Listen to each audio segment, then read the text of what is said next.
Let's mount a solar panel to the top of our golf cart so we never have to plug it in again. Here's everything that I needed to do this project. I'm not a solar golf cart guru, so everything I learned is from this guy's YouTube channel, The Solar Farmer. He has links for some of this stuff I had to order online. Now, is this a project that you can take on with no previous experience? Yeah, pretty much. All you need to do is ask your husband where his tools are, and then he'll just start helping you. In reality, if you just have some basic knowledge of how to use power tools, you can do this. Oh geez. I'm a battle siege knight. It would be very useful, especially with those handles, huh?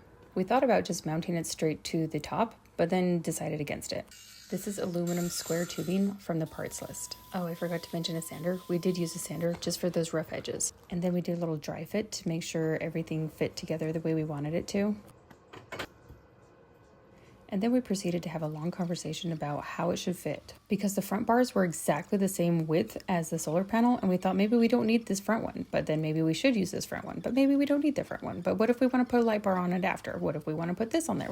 Ultimately, at the end, we decided we're going to use both the bars. And we wanted it to hang off the front more than the back, so we had more head clearance for using the back for things. See, if that was just me, I would have eyeballed it, put a dot, and just go with it. Notice throughout the video how helpful I am by handing him all the things he needs. He's drilling a hole all the way through this square tubing so that a bolt can go straight through that and through the arm that is on the golf cart and into the solar panel. So everything's going to have one bolt all the way through and connecting to the solar panel and the golf cart. And now he's marking where to drill a new hole on the solar panel. And just like the solar farmer says, put something behind that so that you don't drill through and crack your solar panel. And all the guys are thinking, I have better control over my tools than that. I wouldn't. And then you'd all slip and accidentally crack your solar panel. And yes, this is a two-person job because somebody needs to be the box holder. If I wasn't here to hold this box, this would have just been a catastrophe. You know, somebody needs to be the box holder because look at all those slivers that would have gotten my butt if it landed on the seat.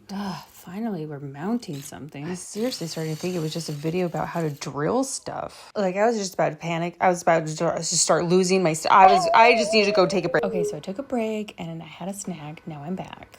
And this is your reminder to get a drink of water, have a snack, take care of yourself. Anyway, we put these rubber washers in between all of the connections so that there wouldn't be metal on metal and it would have a little bit softer of a cushion, for riding really nice. So everywhere that there was metal to metal, we put one of those rubber washers. And now we're going to mount that MPPT solar boost charger.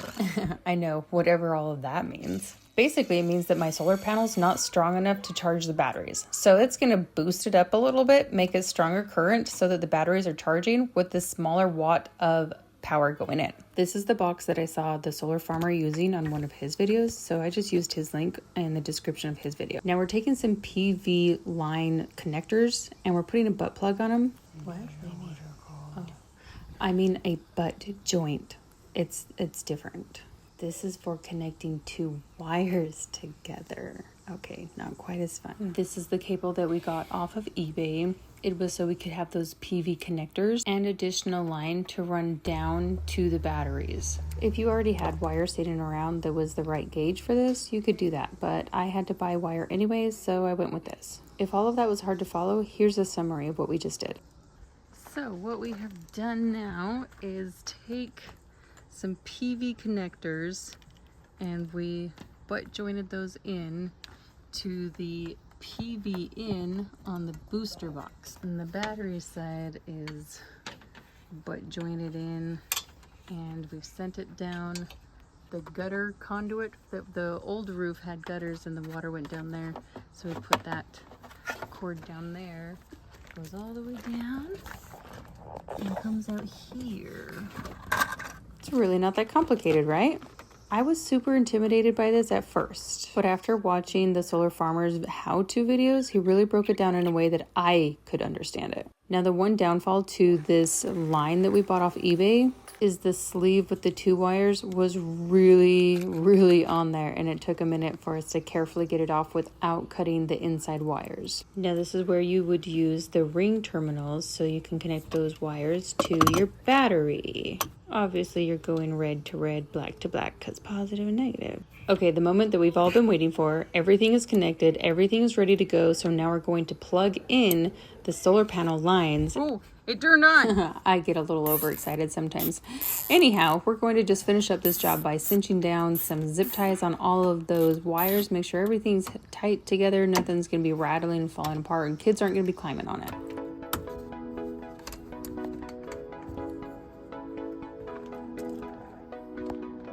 It's done. Should we go put it in the sun? We got to park on a hill. Now I gotta clean up. Dang it, clean up.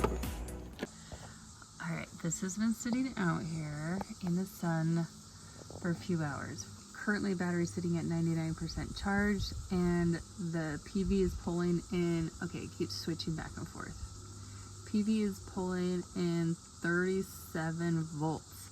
Here's the sticker on my solar panel, and it's pulling in what it's supposed to be for volts. So panel's performing really, really well, and it's going straight into the battery right now, working perfectly. I'm so thrilled. I'm so happy with this. Okay, let's take her on a little drive. This is a used solar panel that I picked up off of a yard sale site. So the fact that it's performing really well, it was encouraging. We just went about a quarter mile. Let's see what you say now. 73%. After just about 20 minutes sitting in the sun, it charged back up to 99%. So I'm pretty sure it's user error, and this thing's working perfectly. I haven't had to plug in over a week. The quality of my life has definitely improved. I no longer have to walk anywhere. Come back in a couple years and I'm gonna look like one of the humans on WALL-E. Not gonna be sad. This is what I wanted. Here's a price breakdown per store that we purchase things from. It kind of seems pricey, but at the end of the day, I don't have to worry about my kids running the battery dead because it's always charging, and I have lead acid batteries. So this is going to give my batteries more life, and that kind of helps pay for it.